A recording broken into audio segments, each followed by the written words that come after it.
ഇന്ന് പുലർച്ചെയോടെയാണ് പോലീസ് സംഘത്തിന് നേരെ ഗുണ്ട ആക്രമണമുണ്ടായത്.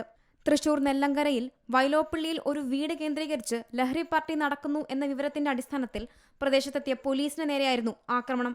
പ്രതികളെ പിടികൂടാനെത്തിയപ്പോൾ ഗുണ്ടകൾ ആക്രമിക്കുകയായിരുന്നു. 3 പോലീസ് വാഹനങ്ങളും അടിച്ചു തകർത്തു. സംഭവത്തിൽ 4 പോലീസുകാർക്ക് പരിക്കേറ്റിട്ടുണ്ട്. കൊലക്കേസ് പ്രതി ബ്രഹ്മജിത്തിന്റെ നേതൃത്വത്തിലാണ് ആക്രമണം ഉണ്ടായത്.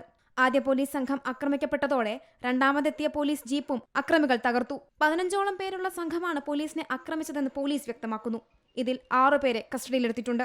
മൂർക്കനിക്കര സ്വദേശി ബ്രഹ്മജിത്ത്, നെല്ലങ്കര സ്വദേശികളായ അൽത്താഫ്, അഹദ്, നെല്ലിക്കുന്ന് സ്വദേശി ആഷ്ലിൻ ആന്റണി, സഹോദരൻ ഐവിൻ ആന്റണി, ചെമ്പുകാവ് സ്വദേശി ഷാർബൽ എന്നിവരാണ് കസ്റ്റഡിയിലുള്ളത്. ബർത്ത്ഡേ ആഘോഷത്തിന്റെ ഭാഗമായി നടന്ന ലഹരി പാർട്ടിയിൽ ബഹളം ഉണ്ടായതിനെ തുടർന്നാണ് സമീപവാസികൾ പോലീസിനെ വിവരമറിയിച്ചത്. Zee Malayalam news, Thrissur. ഏറ്റവും പുതിയ വാർത്തകളും വിശേഷങ്ങളും വിരൽ തുമ്പിലറിയാൻ സീ മലയാളം ന്യൂസ് എല്ലാ ഡിജിറ്റൽ പ്ലാറ്റ്ഫോമുകളിലും ലഭ്യം.